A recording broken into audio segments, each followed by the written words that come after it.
నటసింహం Nandamuri Balakrishna latest movie అఖండ 2 audience ముందుకు recent గా వచ్చి మంచి జోరునే చూపించిన వర్కింగ్ డేస్ లో పెద్దగా ఇంపాక్ట్ నైతే చూపించలేకపోతుంది. కాగా సినిమా మిగిలిన ఏరియాలు ఎలా ఉన్నా బాలయ్య కంచుకోట అయిన రాయలసీమ ఏరియాలో ఖచ్చితంగా సాలిడ్ ట్రెండ్ ను చూపెడుతుంది అనుకున్నా ఇక్కడ సినిమాకు ఆశించిన కలెక్షన్స్ అయితే సొంతం అవ్వడం లేదు.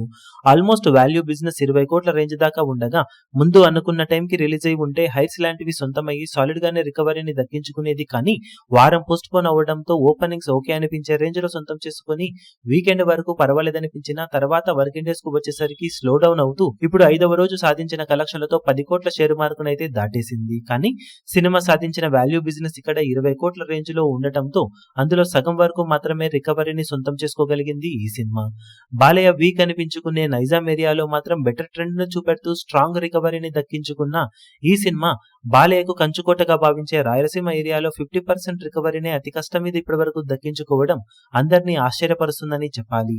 బాక్సాఫీస్ దగ్గర సినిమా అందుకోవాల్సిన టార్గెట్ పెద్దదిగా ఉండటంతో ఇక్కడ ఇంకా స్ట్రాంగ్ గా హోల్డ్ ను చూపించాల్సిన అవసరం ఎంతైనా ఉంది. లేని పక్షంలో ఇక్కడ గట్టి ఎదురు దెబ్బ తగిలే అవకాశం సినిమాకు ఉందని చెప్పవచ్చు. మరి లాంగ్ రన్ లో ఎంతవరకు రికవరీని ఇక్కడ సినిమా దక్కించుకోగలుగుతుందో చూడాలి. ఈ వీడియో మీకు నచ్చినట్లయితే లైక్ చేయండి, షేర్ చేయండి, ఛానల్ ను సబ్స్క్రైబ్ చేయడం మాత్రం మరవకండి. ఏ చిన్న అప్డేట్ ను మిస్ అవ్వకూడదు అనుకుంటే బెల్ ఐకాన్ ను ప్రెస్ చేయండి.